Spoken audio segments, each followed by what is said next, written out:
கர்த்தராகிய இயேசு கிறிஸ்து நாமத்தினாலே இந்த நாளில் உங்களுக்கு வாழ்த்துக்களை தெரிவித்துக் கொள்கிறேன். எப்படி இருக்கீங்க? உங்களை சந்திக்கிறதுல மிகுந்த மகிழ்ச்சி அடைகிறேன். இந்த நாளில் பிறந்த நாளை திருநாளை கொண்டாடுகிற பள்ளிகளை இயேசுபி நாமத்தினால் ஆசீர்வதிக்கிறேன். இந்த நாளிலும் கூட நம்முடைய வாழ்க்கையில் ஆண்டவரே எப்போ தான் எனக்கு ஒரு உயர்வு வரும், எப்போ தான் நீங்கள் என்னை உயர்த்துவீங்க அப்படின்னு சொல்லி அநேக காரியங்களை குறித்து நீங்கள் கவலைப்பட்டு கலங்கி கொண்டு இருக்கலாம்.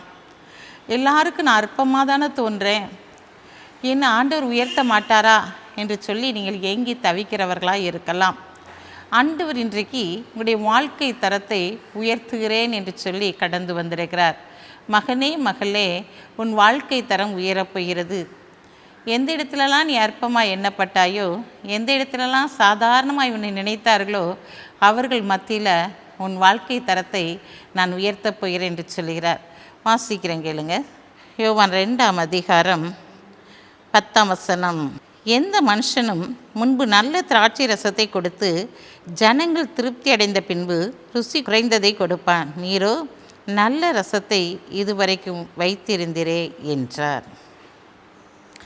இங்கே பார்க்கிறோம், ஆண்டவர் செய்த முதலாவது ஒரு அற்புதம்.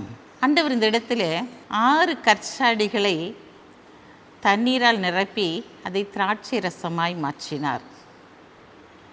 அப்போ மரியாள் அங்கே கடந்து வந்து சொல்லும்போது, என் வேலை இன்னும் வரலை, என் நேரம் இன்னும் வரலை அப்படின்னு சொல்லிட்டு சொல்கிறாங்க. அந்த வேலையில் மரியாள் என்ன சொல்கிறாங்க, அவர் என்ன சொல்லுகிறாரோ அப்படியே செய்யுங்க அப்படின்னு சொல்கிறாங்க. ஆண்டவர்கிட்ட வந்து கேட்கும்போது ஆண்டவர் சொல்கிறாரு, கற்சாடிகளை தண்ணீரால் நிரப்புங்கன்னு சொல்கிறாரு. அதை 3 கொண்டு போய் பந்தி விசாரிப்பு காரணத்தில் கொடுக்கும்படியாய் சொல்லுகிறார். அவங்க அப்படி கொண்டு போகும்போது தான் எல்லாருமே முதல்ல ருசி உள்ளதை கொடுத்துட்டு 2ஆவதாக ருசி இல்லாத ரசத்தை கொடுப்பாங்க. ஆனால் இங்கே ருசி உள்ளதை பிந்தி கொடுக்கீங்களே அப்படின்னு சொல்லிட்டு அங்கே சொல்லுகிறதை பார்க்கிறோம்.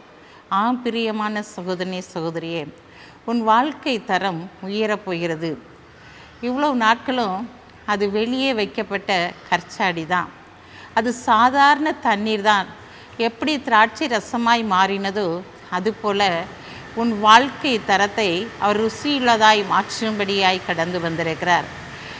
உங்களை சாதாரணமாக நினச்ச ஜனங்கள் மத்தியில் உங்களை ருசி உள்ளவர்களாக உயர்ந்தவர்களாக ஆண்டவர் மாற்றும்படியாய் கடந்து வந்திருக்கிறார். உன்னுடைய வாழ்க்கை தரம் உயரப்போகிறது. தண்ணீராக இருந்தது இப்போது திராட்சை ரசமாய் மாறிற்று. கால் கழுவதற்காக வைக்கப்பட்ட அந்த ஜாடியிலே சாதாரணமாய் அற்பமாய் வெளியில் வைக்கப்பட்ட பொருள் தான் அது ஆசீர்வாதமாய் மாறினது போல எல்லாராலும் தூக்கி எறியப்பட்ட உன்னை ருசியுள்ளதாய் ஆண்டவர் மாற்றப் போகிறார். உன் வாழ்க்கை தரம் உயரப்போகிறது. அப்படிப்பட்ட அற்புதத்தை தேவன் இந்த நாளிலே உன் வாழ்க்கையிலே செயல்படுத்த போகிறார். நீ எதை குறித்தும் பயப்படாத, எதை குறித்து நீ கலங்காத.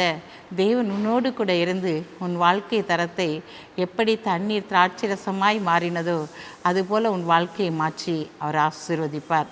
கண்களை மூடி ஜெபிப்போம். அன்புள்ள ஆண்டவரே, இந்த நாளுக்காக உமக்கு நன்றி செலுத்துறையா. இந்த நாளிலும் உடைய பிரசன்னத்தின் ஆளுகையினால் உடைய பிள்ளைகளை நிரப்பி நீர் ஆளுகை செய்வீராக என்று சொல்லி ஜெபிக்கிறேன். இசப்பா, இந்த நாட்களில் யார் யாருடைய வாழ்க்கையிலெல்லாம் உயராதா என்று சொல்லி ஏங்கி தவித்து கொண்டிருந்தார்களோ அவருடைய வாழ்க்கையிலெல்லாம் ஆண்டவரை ஒரு உயர்வை கொடுத்து நீர் அவர்களை கனப்படுத்துங்க. அற்பமாய் எண்ணப்பட்ட அவர்களை ஒரு ருசியில வாழ்க்கைக்காய், ஒரு மாதிரமான வாழ்க்கைக்காய் பிரவேசிக்க உதவி பண்ணுங்க.